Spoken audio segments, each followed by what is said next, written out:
Vlogger na si Von Ordoña tinakbuhan ng 8 million pesos ng engineer sa pinapagawa niyang dream house. Na itong iniwan at inabandon na bahay namin, ito yung nagagawa ng sugal na yan.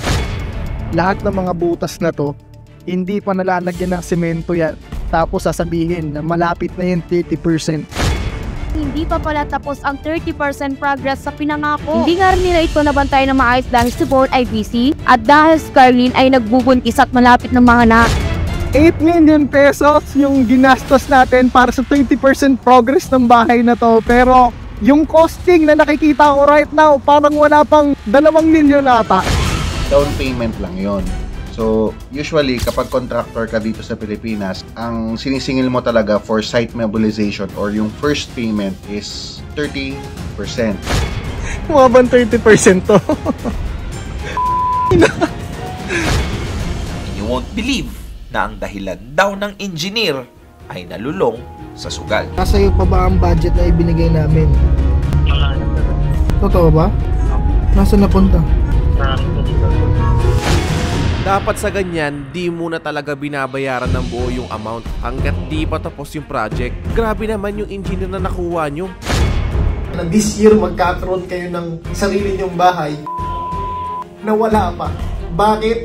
Sa mga tao na mga pinupusta yung pera ng iba. Katulad ni Engineer Mike. Papamura ka naman talaga pag ganyan ginawa sa'yo. Yung perang pinaghirapan mo, lulustayin sa sugal. 8 million? Pakulong mo nung matuto. Engineer, sinaksak mo ako patalikod.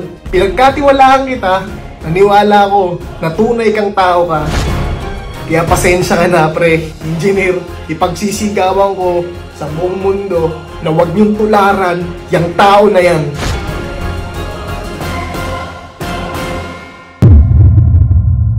Yo, what's up? This is Real Talk Darbs, ang pambansang issue analyzer ng Pilipinas, wherein I'm trying to influence you how to think critically about the mga recent viral social issues ngayon dito sa Pilipinas. And today, we're gonna be talking about another viral issue. Patungkol sa kinakaharap na construction scam issue ng vlogger na si Von Ordoña.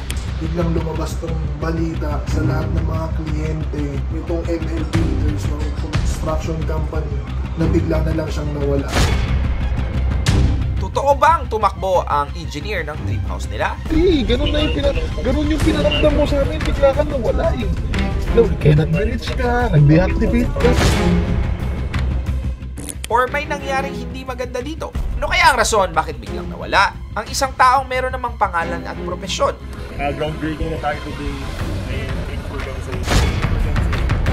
Is 8 million pesos worth it para na lang isaalang-alang ng isang tao or engineer ang kanyang pangalan? Engineer, bakit may anak pa, may kaparating ka na anak ko. And of course, what are the things that we may be able to learn from this kind of situation? Let's find out. First, let me give you a brief context. Sa mga hindi nakakilala, Von Ordoña is a content creator na currently ay mayroong 4.2 million followers on Facebook at 5.6 million subscribers naman on YouTube. Von is known sa kanyang mga funny videos such as challenges, travel, and daily life vlogs kasama ang kanyang family and friends. Bukod dito, siya din ang co-founder ng Billionaire Gang, which is name ng kanilang grupo. Now, let's go back to the issue. Last Friday, April 5, nag-upload ng video si Von sa kanyang Facebook page wherein dito, binalita niya na tinakbuhan daw sila ng kanyang engineer na gumagawa ng kanilang dream house. Ito yung dream house na ipinapagawa namin na ngayon hindi na namin na-contact yung construction company na to. At the first part of the video, kwento ni Von na ongoing daw ang pagpapagawa ng kanilang bahay sa Talisay, Batangas. Nagpapagawa po kami ng dream house namin dun sa may Talisay, Batangas sa ML Builders. However, meron daw kumalat na news patungkol sa ML Builders. Biglang lumabas tong balita sa lahat ng mga kliyente nitong ML Builders ng construction company na bigla na lang siyang nawala. Bukod dito ay hindi niya na din daw ito makontak. Hindi ko na siya makontak. Pagkasabi sa akin ng isang niyang kliyente na, Von, tulungan mo naman kami kasi hindi na namin makontak si Engineer Mike. Ngayon, sinubukan ko rin siyang kontakin pero pinag-reach na siya. Now, kung babalikan natin ang in-upload na video ni Von last October, mapapanood dito ang pag-reveal niya ng Dream House Project. Year from now, yung nakikita niyong puro puno dyan sa likod natin, ayan na siya. Makikita din dito si Engineer Mike na hinahagilap nila ngayon. Yung architect natin, kasama natin dito. Ito yung... Sabi pa dito nila, Von, Engineer, thank you, engineer! Grabe yun. Architect, ganyan kaganda tumirada ang ating architect. Alam niyo ba, kaedad lang namin sila. Bukod dito, nagbigay naman ng message si Von kay Engineer Mike. Alam kong hirap na namin ikaw makontak. Kahit mga kaibigan mo, kahit mga katrabaho mo, mga empleyado mo, iniwan mo na sa ere. Maski yung pamilya mo, kapatid mo, misis mo na may baby. He also said na hindi niya na lang ito laban mag-isa. Pinuntan namin para sa bahay na buong buhay namin, buong puso namin, pinagtrabahuhan. At kahit ako, parang hindi lang to laban ko eh. Ang laki ng nawala sa akin pera. Von also gave a deadline to Engineer Mike na magpakita until Monday. Dahil kung hindi, mag-activate ka ulit ng Facebook page mo. Dapat ma-reach ka namin through your phone until Monday. Kapag hindi ka sa amin nakipag-coordinate until Monday, we will create moving actions na hindi mo magugustuhan. sabi pa niya, Huwag ka nang sumisid pa sa malalim sa karagatan. Huwag ka nang sumisid ng malalim sa problema. Huminga ka, magpakita ka, lumitaw ka. nanawagan din si Von sa mga existing clients na iniwan din ni Engineer. Going na mga transactions with Engineer Mike, that is the guy. Kontakin nyo po ako, personal nyo ako kontakin. Gumawa po kami ng group chat. Lahat ng mga tao na umasa at naniwala sa tao na to, na ngayon, iniwan nyo na lang kami sa area. Sa dulo ng video, inamin ni Von na kahit siya daw ay nalulungkot sa mga desisyon na nagawa niya. Nalulungkot ako sa decision making ko sa totoo lang kasi pinagkatiwala ko sa yung bahay. Napangarap namin na pinundar namin ng ilang taon na ako nagtrabaho for this. Hindi lang ako nag-iisa. Dad namin nagtrabaho para mapundar yung bahay na gusto namin ipagawa. Dagdag pa ni Von sa comment section, nasa ospital kami ngayon. Kakapanganak lang ng wife ko. Tapos ganito kabigat na problema ang binigay sa amin. Hindi po ito prank or biro. Madami kaming client na nabiktima dito. Milyon-milyon na pera involved. Now, the day after, April 6 ay nag-post ng bagong video si Von kung saan kausap niya na nasa call si Engineer Mike. Dito tinanong ni Von kung naka-engineer pa ba ang budget para sa dream house niya. Nasa iyo pa ba ang budget na ibinigay namin? Wala yan naman. Totoo ba? Nasaan napunta? Sabi ni Engineer Mike, hindi naman daw niya tatakbuhan si Von. Oh, hindi. Ganun yung pinaramdam mo sa amin. Bigla ka nang wala eh. Cannot reach ka, nag-deactivate ka. Maging ang budget sa ibang clients niya ay naubos na rin ayon kay Engineer Mike. Naubos lahat, engineer. Pati yung mga project mo sa ibang kliyente mo, ubos.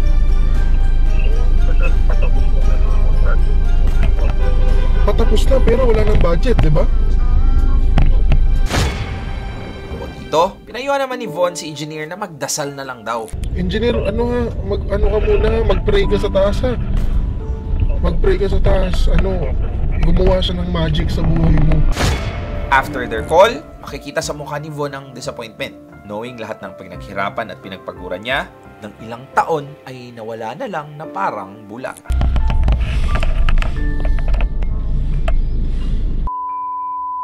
Paano yun? Sa sumunod na parte ng video, inamin ni Von na halo-halong emosyon ang nararamdaman niya regarding sa nangyari. Nahalo-halong emosyon yung nararamdaman ko. Galit, konsensya, lahat ng emosyon nasa akin na ngayon. Hindi lang usapan dito yung 8 milyon na nawala sa amin. Hindi pera kundi yung pangarap. Sabi pa niya, Na this year magkakaroon kayo ng sarili niyong bahay na wala pa. Bakit? Sa mga tao na mga pinupusta yung pera ng iba. Katulad ni Engineer Mike. he also said na hindi naman daw siya galit kay Engineer Mike, pero galit siya sa desisyon na ginawa nito. Now, may galit ako. Yung emosyon ko sobrang taas. Pero at the same time, nakakonsensya ako sa kanya. Bakit hindi ako galit sa kanya? Galit ako sa desisyon na ginawa niya. Dahil meron siyang pamilya.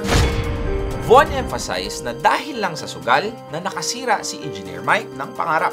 Dahil sa sugal, dahil sa issue na to, nasira niyo yung buhay, yung pangarap ng ibang tao. Ano sa And for Von, para daw siyang sinaksak habang nakatalikod. Konsensya kasi kaya gusto kong isigaw sa buong mundo na mo, engineer, sinaksak mo ako patalikod. Pinagkatiwalaan kita, naniwala ko na tunay kang tao ka. Moreover, nalaman din ni Von na ginagamit daw ni Engineer Mike ang pangalan niya para makautang sa iba. Ginagamit mo pa yung pangalan ko para makautang sa iba. Marami akong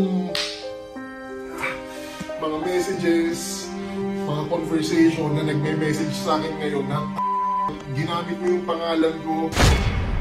Nagbigay din siya ng babala na wag tutularan si Engineer Mike. Sabi ni Von, kaya pasensya ka na, pre. Engineer, ipagsisigawan ko sa buong mundo na wag niyong tularan yung tao na yan. Now, because of this, umani ito ng libo-libong reactions at comments mula sa mga mga netizens. Gaya na lamang ni, Papamura ka naman talaga pag ganyan ginawa sa'yo. Yung perang pinaghirapan mo, lulustayin sa sugal. 8 million? Pakulong mo nung matuto. Ito ang dahilan kaya ayoko mag-promote ng sugal. Magkakapera nga ako, nakakasira naman ako ng buhay ng iba.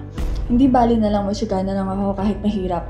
Ang mahalaga, kinita ko yung pera ko sa malinis sa paraan. So, what are the 3 things that we may be able to learn from this kind of situation? Number 1, nobody deserves to be left without a word. Sobrang mahirap na maiwanan sa ere. Kahit nga yung wala pang involved na pera, mahirap na. What more kung meron? And in this case, 8 million pa. This is particularly directed to those people who cause problems and then avoid taking responsibility for their actions, leaving others to deal with the aftermath. Isipin mo, hindi lang kliyente ang maapektuhan, pero maging ang mga taong nagtitiwala sa'yo na hindi mo sila pababayaan. Like if you have employees, isa sila ngayon sa mga nagsasuffer. Number 2, there's no amount of money enough to sacrifice your integrity. Now, no matter how tempting it is, hindi worth it ang pera para sirain mo ang pangalan na binibuild mo ng matagal na panahon. Imagine, in just a snap, you would lose everything and it would just not affect you, but also yung mga mahal mo sa buhay. So never trade your values and principles for money. Number 3, may mga bagay na hindi dapat tinatakasan lang. Lalo na kung may ibang taong sumasalo sa responsibilidad na tinakasan mo.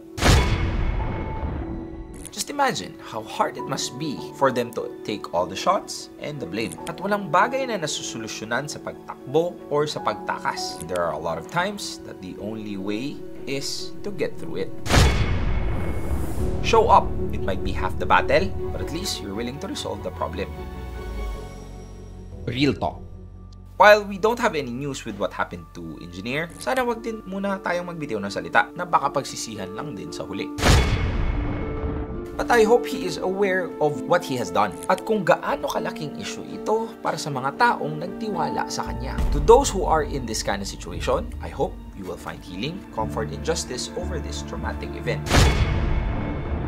I hope that you will also allow na makapigil ito para matupad pa rin ang mga plano nyo sa buhay. All in all, I still believe that this is all just a redirection and not a rejection towards your dreams. You betray